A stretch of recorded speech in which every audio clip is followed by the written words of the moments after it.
It's my pleasure to introduce Charles Nix. He's the son of a printer and is a partner at Scott & Nix, a publisher of science and nature titles. He has designed hundreds of books and a handful of typefaces. For more than 20 years, he has taught at the Parsons School of Design, where he also served as the chairman of communication design. He is chairman emeritus of the board of the Type Directors Club, an international organization dedicated to furthering typographic excellence. And today he'll be talking to us about typography for ebooks. Please welcome Charles Nix.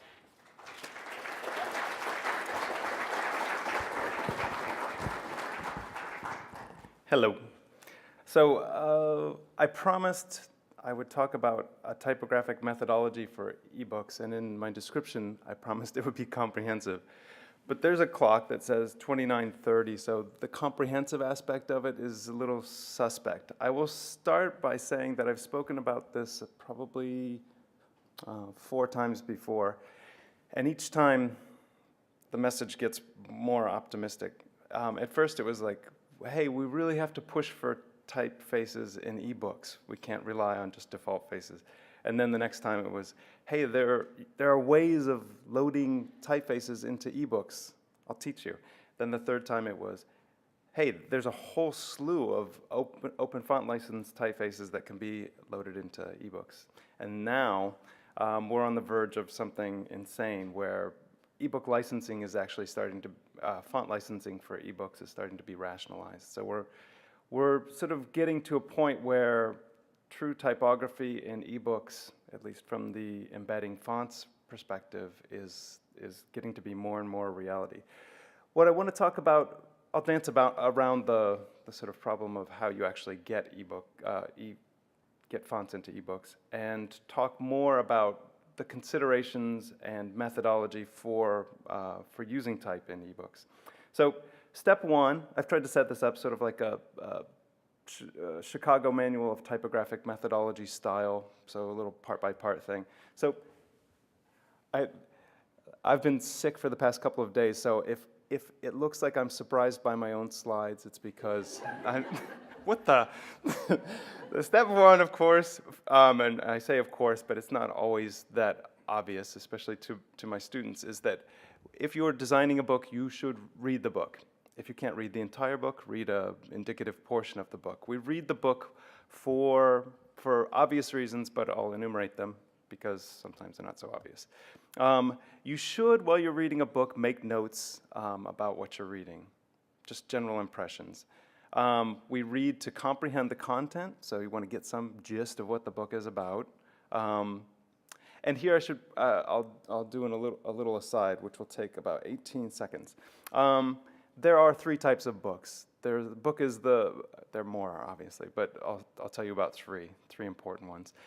The first is the book as a meal. That's the one we're all most familiar with. That's books of fiction, narrative, and nonfiction narrative.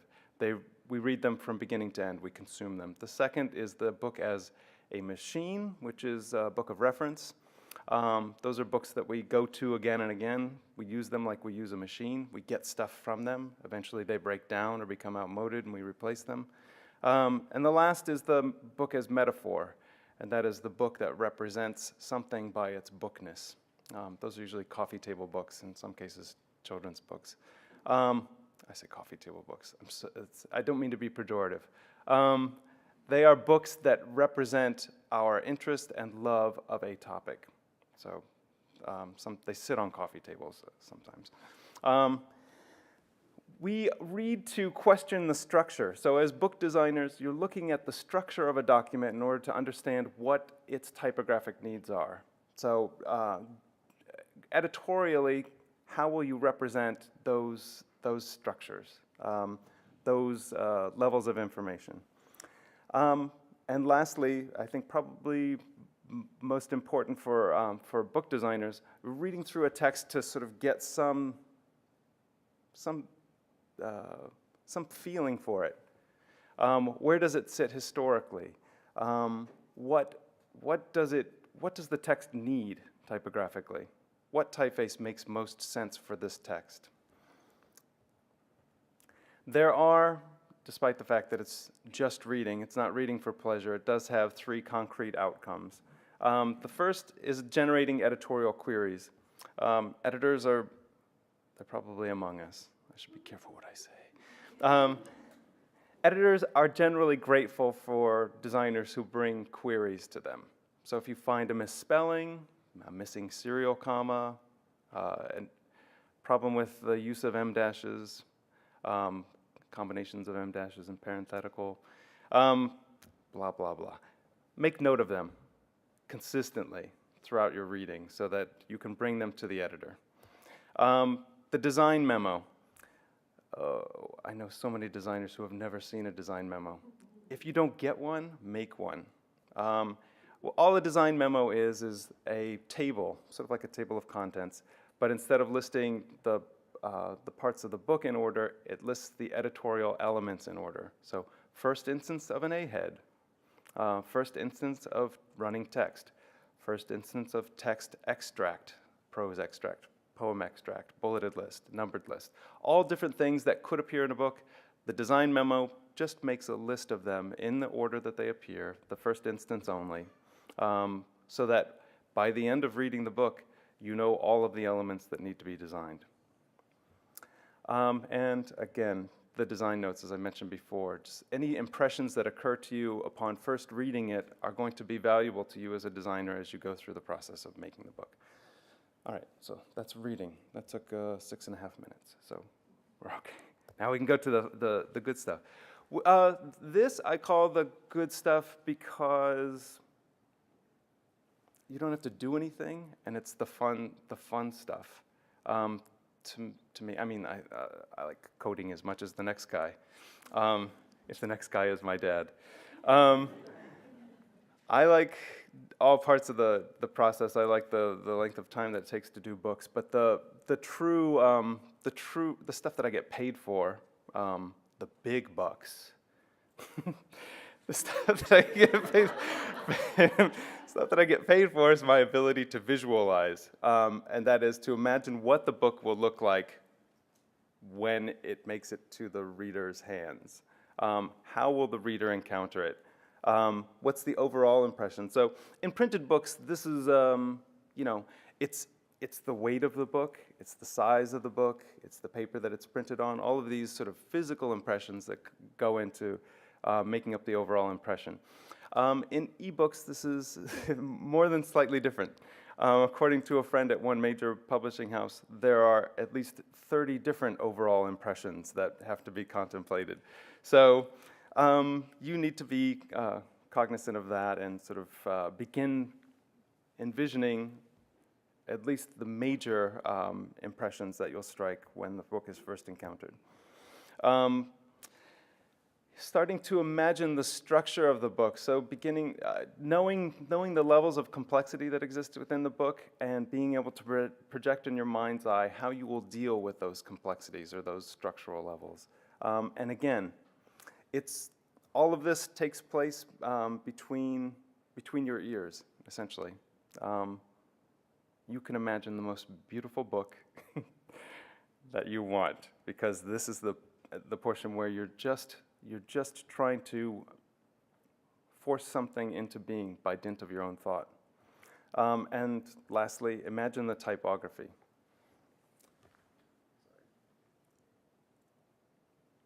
Hydrate. When you're imagining typography, the first thing, and this is probably the most interesting part. We'll take about 10 minutes. So if you want to zone out after 10 minutes, that's fine. If I've put you to sleep by now, it's time to wake up. You need to choose your type well. So this type is okay. It's big enough. The little numbers I made small later. We'll see on the next one. This is pretty easy advice. Yeah, so the gray went back nicely. Study history, form, and use. So are there shortcuts for this? Yeah, there are shortcuts for this. Some people like even for me though, my father's a printer, so I was born surrounded by type from a very early age. like from age 3, I was cognizant of type. Still, that really was only the tip of the iceberg. These books are part 1 of your 10,000 hours of duty if you want to choose type well. So this is, I break all study of typography down into 3 separate rubrics, which come from the second book, Printing Types, Their History, Form, and Use, which is D.B. Updike's book. Now, this book is dry, super dry. If my voice is monotonous and capable of putting you to sleep, this book is the 2-volume equivalent. It is an amazing survey of the first 300 years of printing. So it begins, it's 325 years. It begins in the cradle of printing in Germany, sort of goes through Venice, through France, then doubles back, goes through those same regions again 200 years later, and eventually ends in at the dawn of modern type history, prior to encountering any sans serif typefaces. But the book is subtitled Their History, Form, and Use, which I find to be a great way of sort of organizing one's thought about what typography is. Typography is form. It is the design of letters. And to a lot of us, it's something that I think we identify typography with. So and I put a chair over here. So to me, like this R, that is tragic. It's tragic because it should have been designed differently. It's the only thing I hate about this typeface. I like this typeface enough to use it, but I think about it first on level of this form. The use, the sizes of type that I've employed, all of that other stuff, the color, the organization of this space, that's all somewhat separate, at least at first glance. But if you're going to choose type well, you have to understand form. So the first book, Writing and Illuminating and Lettering, was written by, I promise I will use it for evil. This laser. Writing and Illuminating Lettering is a 19th century book by Edward Johnston, who's probably most apparent to us for creating the typeface for the London Underground, which is sort of the proto Gill Sans. But before that, he wrote this book called Writing and Illuminating Lettering, which went through about 75,000 reprints. And you can get a copy of it for probably less than $2 on Amazon or somewhere else. And essentially, it is a rediscovery of the methods of the broad-edged nib that created calligraphic form and sort of ushered in the revival of calligraphy in the 19th century. I don't want you to become calligraphers. You don't want to become calligraphers. If you think you make big bucks making books, try becoming a calligrapher. But you will, from this book, start to understand what the skeletal structures and characteristics, the logic of thick to thin within letter forms is, and it will sort of help you get to a place where you can make more informed decisions. It's like a 350, it's a 500-page book, but it's a lot of pictures. So, and it's fun. Adrian Frutiger, the book Type, Sign, and Symbol, that's the orange book in the middle. It has one illustration in it that you should look at. Actually, 2 illustrations, one on sans serif and one on serif, which explains Adrian Frutiger's theory about family weighting. So, how is a light typeface structured in comparison to a bold typeface, in comparison to an extra bold typeface, in comparison to a black, in both serif and sans serif. So again, at font face is one thing, but knowing how to choose a typeface is almost like teach a man to fish. if you read these books, and again, there are lots of pictures, you will get a clear sense. The Origin of the Serif is one of the most influential books that I ever read in my life. It sort of taught me, it taught me about the origin of the serif, but it also reshaped the way that I thought about the role of calligraphy and sign painting in letterform construction. ABCs of Lettering by Eric Lindgren. It's a 3-volume set, oblong. The reproductions of typefaces, historical typefaces and lettering in those 3 books, beyond the pale. Beautifully printed, a lovely coffee table book to have to display your interest in typography, but also an amazing education in the historical breadth of the evolution of letterforms. The Atlas of Letterforms is a great comparison of historical models with modern renditions of typefaces. So if that doesn't make you swoon, I should just quit now. No, but it shows like a metal type version of Fry's Baskerville from 1920, and then the original Baskerville display type, and you can see what the differences were or are between those two. It could probably be taken further with a digital version added.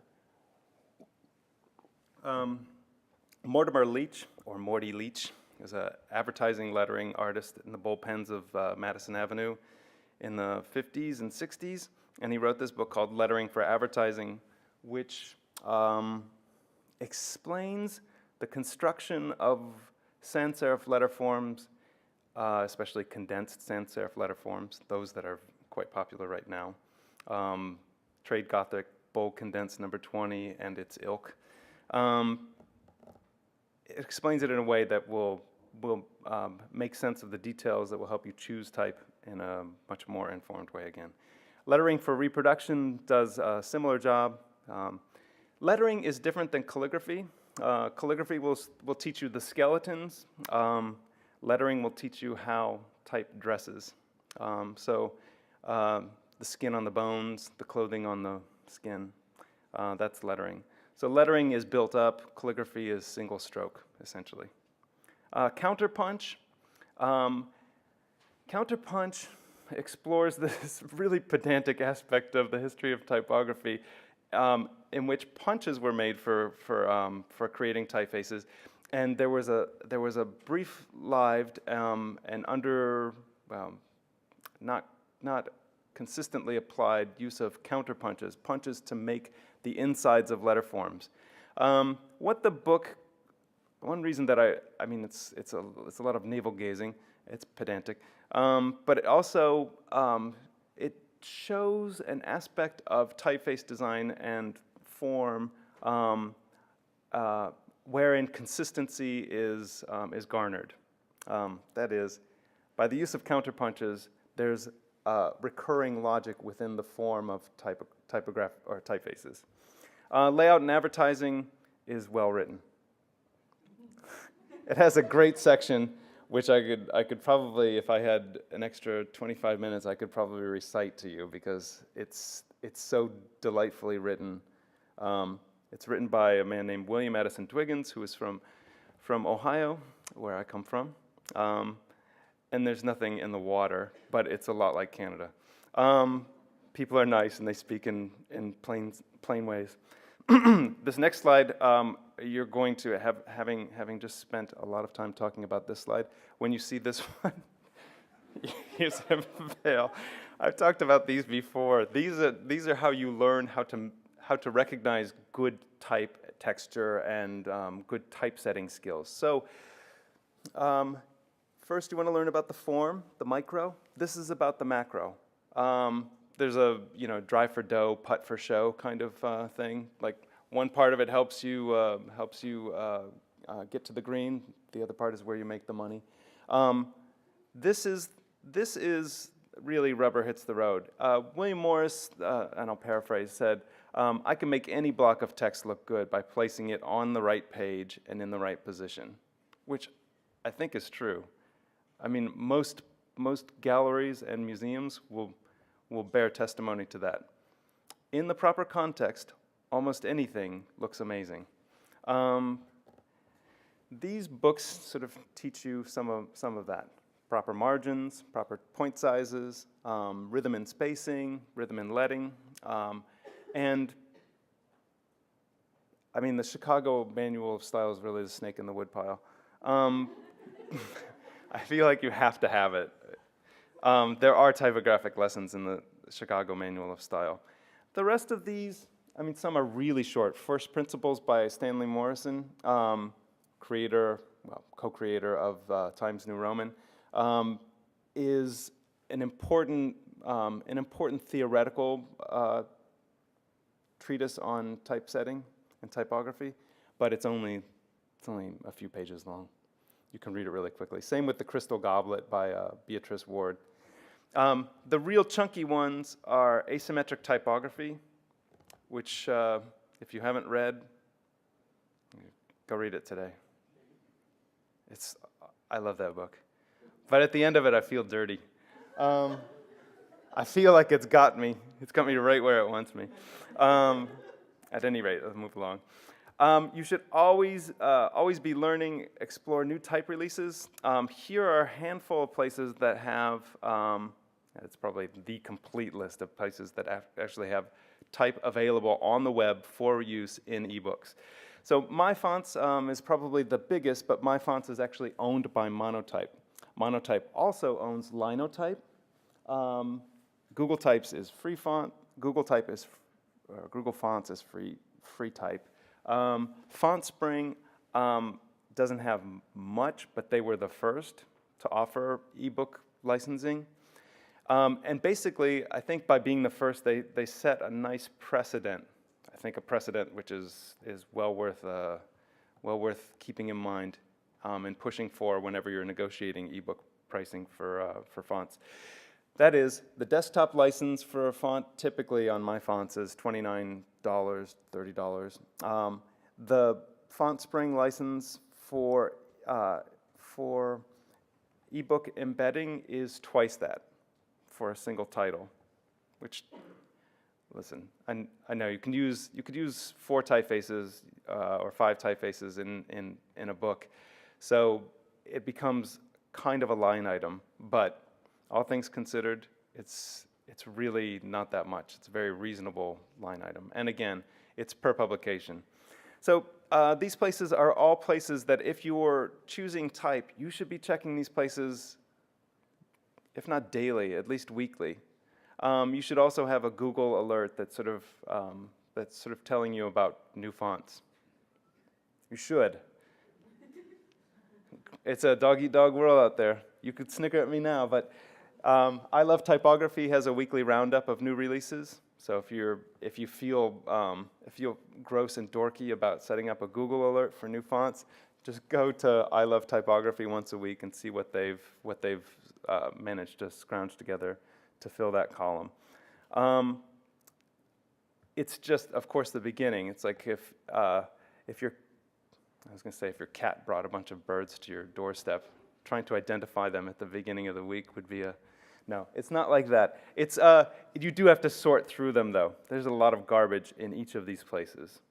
But if you spend the 10,000 hours reading those 20 books that I showed you before, this part of it is going to be a breeze.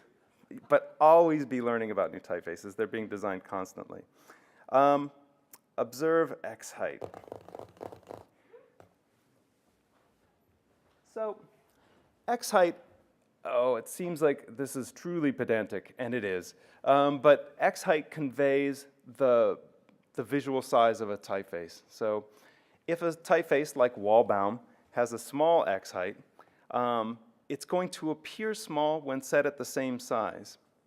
And I was telling a friend before I came up here, this is important in ebooks because the size that you set the type at and the impression of the size when the reader first encounters that book is kind of like the opening bid. And you want both sides to be happy with it. If they're not happy with it, they're going to jack up the size immediately, which is going to destroy a lot of other relationships that you've thought about long and hard. So start by thinking about the X height. Here's a comparison. So this is Wallbaum MT, which is a really beautiful typeface. But one of the reasons that it's beautiful is because it has a dainty quality, because the X height is minuscule. Compared to, at 72 point, its X height is 9 millimeters tall. Verdana, on the other hand, it's a whopper. At the exact same size, at 72 point, its X height is 13.5 millimeters. So it's getting up there. And you can tell from looking at this, one of these looks bigger than the other. I won't give any hints as to which one is which. But if in the next slide, if we increase the X height of Wallbaum to match Verdana, one other aspect of X height is revealed. It's a zero-sum game. If you take X height down, ascenders and descenders get larger. If you boost it up, ascenders and descenders get smaller. So the space between lines appears less. So these two have the exact same X height. But now which one looks bigger, huh? So I've jacked this one up to 30 point in order to make it exactly the same as 20 point. So you imagine a reader encountering the original 20 point and saying, this is not big enough. I need to see it larger. And they do this to it. The net effect is, in terms of the length of the book, sorry, I just gave away. Let's move along, though. If then, oh, shoot, sorry. Here we are. If then I take the leading from the Wallbaum, which is the Wallbaum has no leading, it's set solid, and give it to Verdana, you could see that it's an improvement for Verdana in terms of the overall look and feel, but it starts to take up as much space as the Wallbaum. So the X height is this very tricky thing which you need to be completely aware of when choosing a typeface, because it's obviously going to affect the overall color, the length of the text, the amount of line spacing that's required, and the first impression of the reader. Horizontal proportions. Not all fonts have the same horizontal proportions. So here again is Wallbaum and Verdana. Verdana, despite the fact that it's it's got a much wider horizontal proportion too. This scale that you're looking at, you'll get a copy of my presentation as a PDF somewhere. If not from me, then somewhere. This scale is the rational scale for the English language for horizontal proportions of a typeface. It takes letter form frequency, based on the corpus of all books ever published in English, and takes the letter form frequency and begins with the least frequent, the Z, and adds letters until it reaches the most frequent, which is the E. So this represents all language, or all English language. In French, it's roughly the same, roughly, not quite.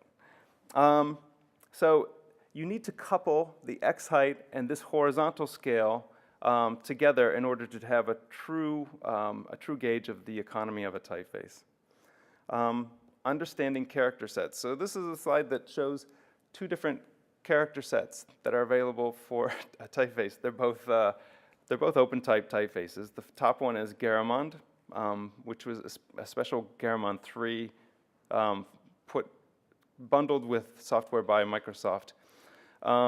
It has an extremely limited character set, a very 1996 character set.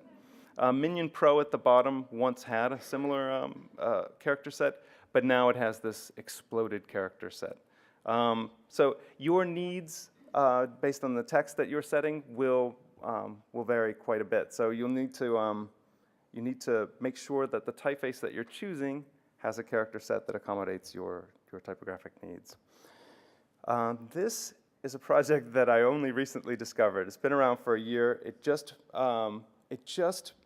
had an update. It's called GlyphaGo. It's by Alberto Paterin. Again, it's a Google code, so you can look it up. But essentially, it analyzes EPUB documents and manuscripts to find out what the character needs are.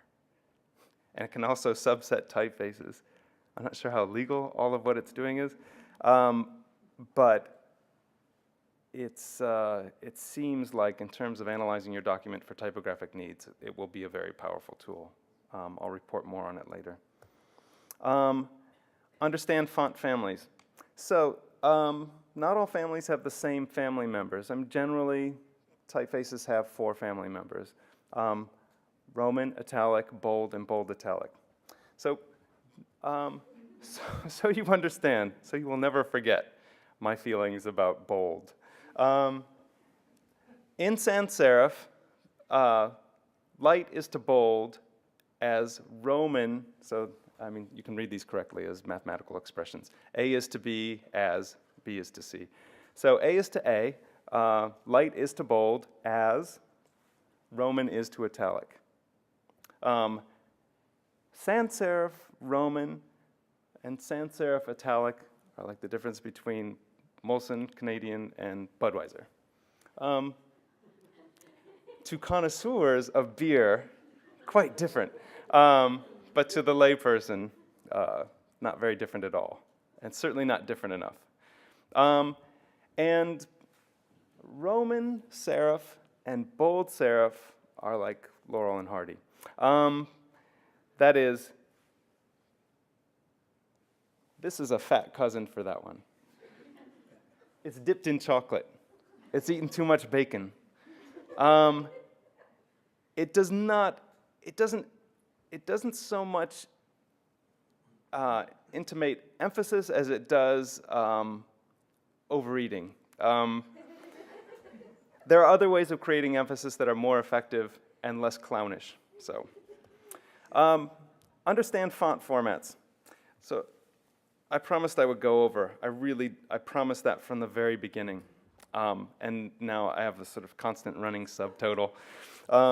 It's not bad. I'll let you know when it gets really bad, or you'll see sweat coming out of my head like.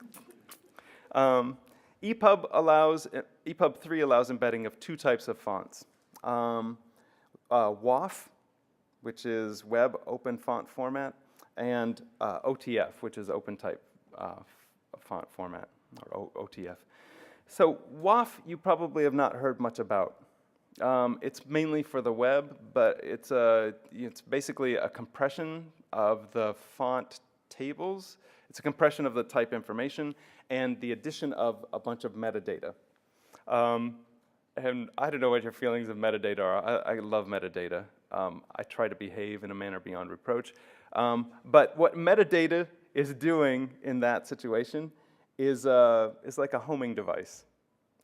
It's there to later, when somebody doesn't get the correct license, just sort of act as a little beacon to say like, hey, this typeface was designed by James Montalbano, and he's going to come looking for you.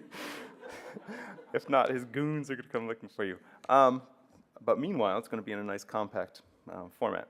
Opentype font format itself is actually a wrapper. It's a wrapper around TrueType, which incidentally also works in EPUB 3, but is not one of the prescribed formats. Oops. God, please come back. TrueType fonts work. Opentype is actually a wrapper around TrueType and PostScript Type 1, which allows expanded character sets and, again, the addition of metadata. Minion Pro, in the example that you saw, would not have been possible under PostScript Type 1, but is now possible under Opentype. If all of that sounds terribly confusing, just look for font files that end in .otf. That's because you're not going to find any .woff files. There will be conversion services in the future, but it's been about 5 years since the format was conceived, and it's taken some time. It will get there, and it will do nothing for you, but it will help font designers, which I'm all for. Know your budget. I talked about the current price structure for font embedding, and it's generally twice the desktop license. But you need to figure out whether the publisher or you or whoever else is responsible for that line item is comfortable with that amount. You also, if you're combining, for instance, Crawl, Clarendon, Bold with Wallbound from Monotype, you need to know, since those are coming from two different foundries, whether you can get both of them to embed, and if so, what the price will be. If you're using Crawl Clarendon for display and suddenly it's costing you $300 to embed it, you might want to think about a different typeface for your display. Open font license typefaces, like those on Google Fonts, are of course free. Most of them, 99% of them, should be free. They should be less than free. There should be somebody who visits your house and coaches you on, or does post-traumatic stress coaching afterwards to sort of talk you down after you've seen the hideousness that exists within it. But there are typefaces in there like PT Serif and PT Sans and Droid Serif and Droid Sans, which had their early lives in really specific digital uses and are actually quite well hinted and quite well groomed for use in digital devices. They look nothing like the typefaces that you're accustomed to using in books, but they're well-made typefaces, and they're free. Create meaningful typographic relationships. Now you're going to watch me sort of speed. Size relationships should be remarkable. When people see the difference in sizes, they should say, oh, that's small, that's medium, and that's large. There should be no confusion as to what is small and what is medium and what is large. So here are two different scales for achieving remarkable differences between sizes of type. They both are the same. So the Fibonacci sequence literally begins 1, 2, 3, 5, 7, 5, 8, 13, sorry. So in this case, it's always the sum of the previous two integers. The golden ratio is the logical extension of that sequence. So 1 to 1.618. So they both yield about the same thing. And again, it's not a magic bullet. It's no Jonas Salk's magic medicine. It is just a starting point. So if you look at this and you say, I don't know, I really don't see enough of a difference between 7 and 11 point, then by all means, make it 6 and 12. But this offers you a starting point. They have to be remarkable. Pair fonts intelligently. Again, if you put in your 20,000 hours, and now I'm at 20,000 hours, it should only be 10,000 hours of reading. If you put in your 10,000 hours of reading books on history, form, and use, pairing fonts intelligently should be like going to great restaurants if you're a foodie. If you're not a foodie, it would be like a new sandwich at McDonald's. Now, it should be a wonderful exploration, like pairing wine with food, or pairing cheeses with fruits. It should be this kind of emotionally and spiritually gratifying exercise. You should begin to feel typography. So pairing fonts intelligently, if you've done the study, you're doing it all the time. You're imagining what you want two fonts to work like. Prototype. So once you've gone through reading the book, once you've visualized, it's time to do some things. Not the entire thing, just some of the things. And this harkens back to what Karen was saying earlier, and it's basically the same talk, but I got different fonts. We'll do a tag team next time, Karen. I keep calling you Karen. Anne, sorry. I did the same thing in the elevator this morning. Prototype. Make examples. Use the design memo as a roadmap for making, in as few pages as possible or in as few instances as possible, every item as it will exist in the book. And I'm calling it a book, but it's actually a file. So as brief a space as possible, make the file contain all of the elements that exist within the book, the manuscript. Use type well. You'll like this. I mean, just trust me. It's 10 minutes over, but trust me. The letter is the smallest unit. So, and the most common unit, of course, in most languages in the Western world is the lowercase letter e. Words average 5 letters in English. In French, closer to 5, actually. In English, it's 4.5. In French, it's 4.8. But they round up to 5. Sentences have 60 characters. That's essentially 5 words plus spaces and periods. Optimum line length for reading is 65 characters. So basically, one sentence and a portion of the next sentence, or one sentence and a portion of the previous. But essentially, it's the optimum line length is promoting reading flow. It all comes down to what is good for the reader.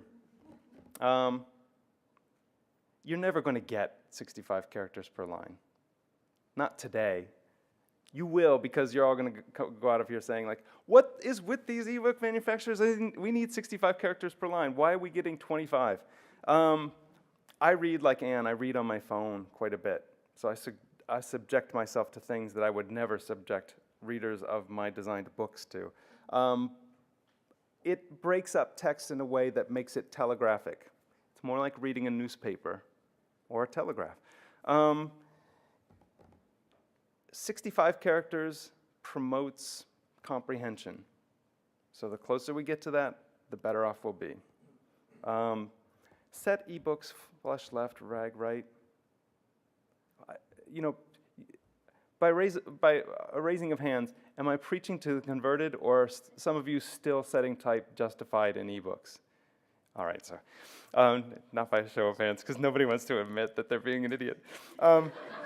So never, until the devices get to some better state, do not set type justified in ebooks.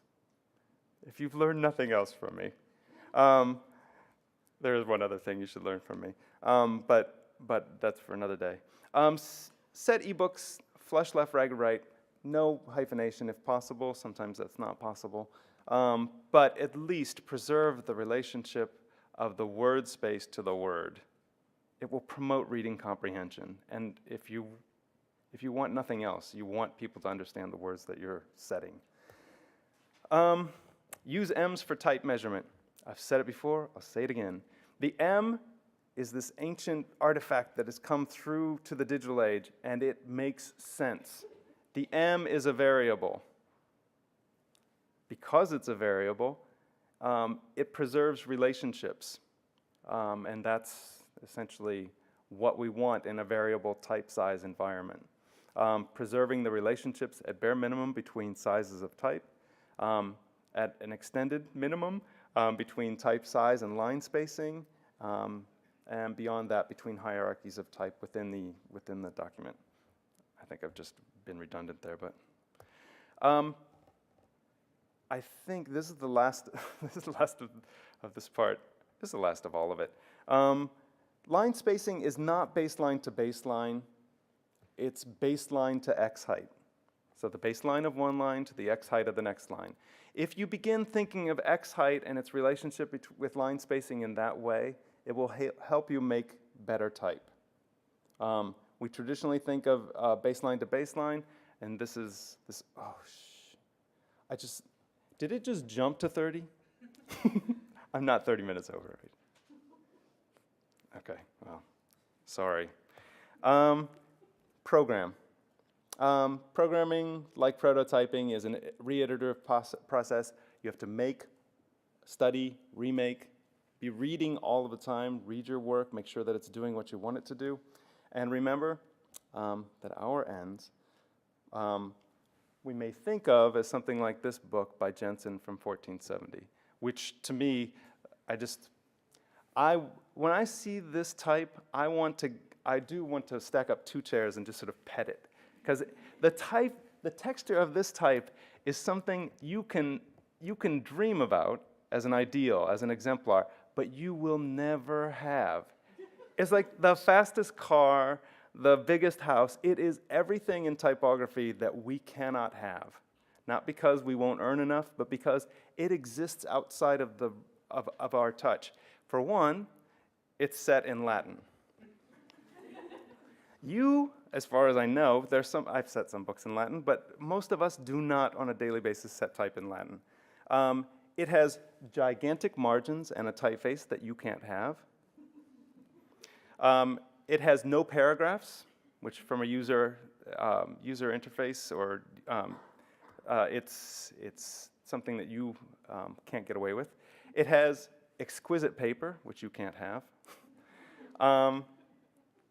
And though I like it a lot, it's something that I study in order to learn what to bring into the future. And I think, if anything, that's what I've tried to communicate in the 75 minutes that I've been speaking of here, is that there's a lot from the past that we can carry into this new realm, which will help us dictate not what an ebook is, but what the next stage of reading is. And that is always kind to the reader. Thank you very much. I'm sorry for going over.